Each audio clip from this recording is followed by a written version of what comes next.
حي على الفلاح.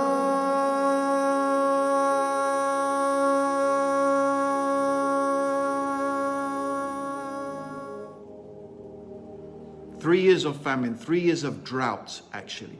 And with the drought, of course, there will come famine. The first year, Allah will withhold from the earth 1/3 of its rain. In the second year, half. And in the third year, it will not rain at all. Crops being devastated, people's animals dying, their livestock being decimated. How are people going to survive? And then a Dajjal is going to come. He says, follow me, worship me. And he will go to every single city on earth. The ones who agree, rain will begin to fall. Animals will appear. Crops will grow again. Treasures will come out of the earth. And the cities that refuse will be devastated. But you can see the fitna of a Dajjal is that people will follow him, even knowing that he's a liar. A man will have to tie down his family to keep his family from running to join a Dajjal. This is what it will be, how hard it will be. Many people have lots of ideas and theories about what they think Dajjal is. Maybe it's the TV, maybe it's a mobile phone. And people talk about a Dajjal and the system of a Dajjal. But in reality, there is no evidence to say that a Dajjal is actually supported by a system. And I want you to think about something. The Prophet ﷺ said, he told us that there will be 70 Dajjals. So they are minor Dajjals, and each one would claim that they are a prophet. Whereas the Prophet ﷺ said, I am the final messenger. Anyone who claims to be a prophet is a Dajjal. He is a mini Dajjal. And who is the first of them? Musaylima the liar. While in the last few months of the life of the Prophet ﷺ, this man claiming he was also a prophet. So he came at a time when Islam was strong. The whole of Arabia had embraced Islam. There was no system supporting Musaylima al-Kadhab, because the system at that time was Islam. Islam had been accepted all over Arabia. And that's why I want to say is that actually it may happen that a Dajjal comes at a time when we least expect it. And that is why, if you think about it, the Prophet said when the people stop talking about a Dajjal, and when people stop mentioning a Dajjal in the khutbahs and in the sermons and in speeches, and they stop warning the people about it, that's the time he will come. And why would people stop doing that? Maybe because they think this is a time of success and victory for Islam. So don't think that a Dajjal is necessarily supported by a system. And many scholars have mentioned this, that if you look at the signs, the minor signs before the Day of Judgment, nearly every single one of those things about which the Prophet mentioned, about the minor signs before the last hour, the last days, they have already taken place. And this has been mentioned by many scholars. Because I think that if we look at what's happening in the world, especially with what is happening to our environment, and with global heating taking place.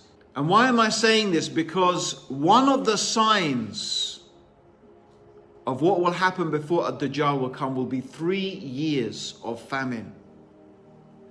3 years of famine, 3 years of drought actually. And with the drought, of course, there will come famine.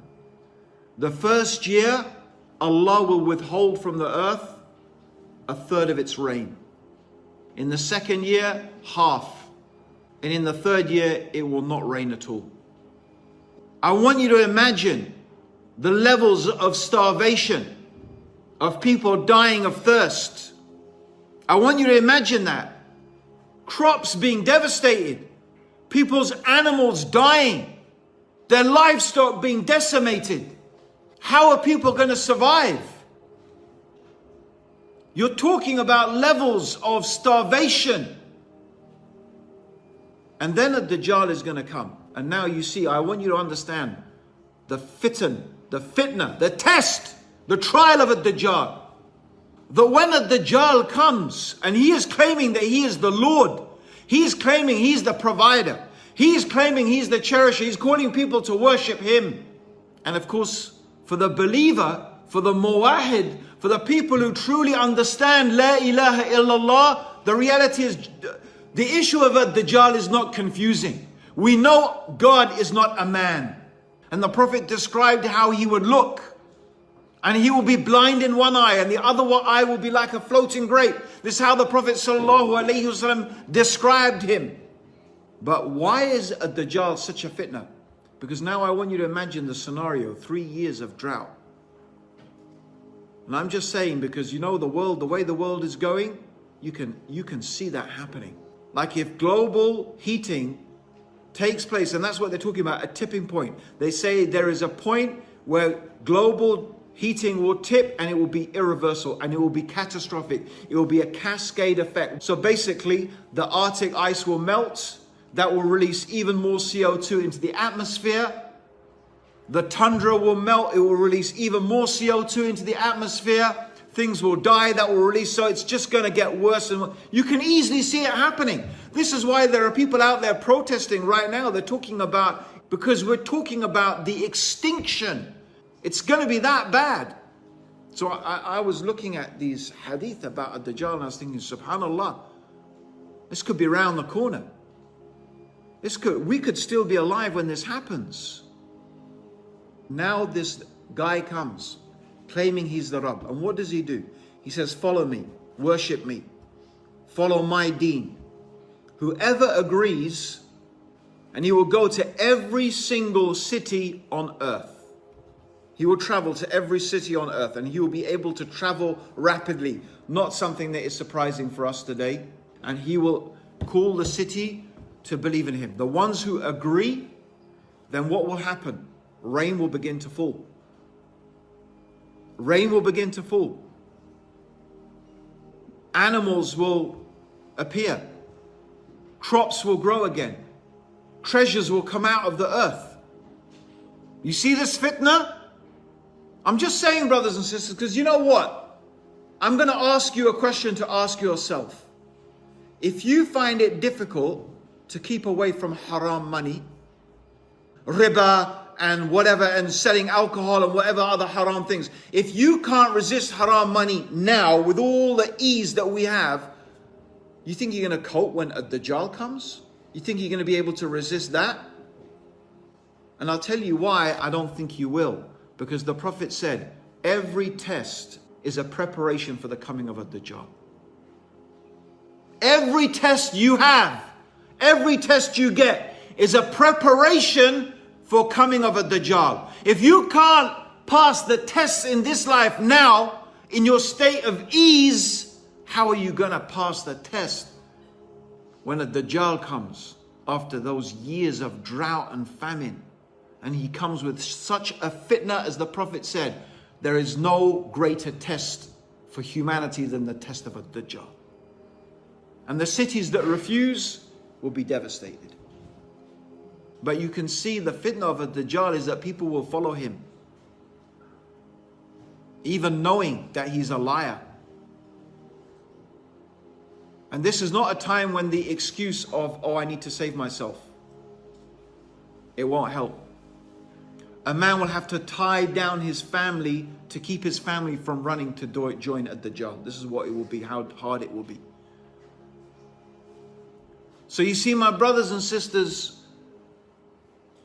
this is our life. Fitan, tests and trials are going to be presented to our hearts one after the other.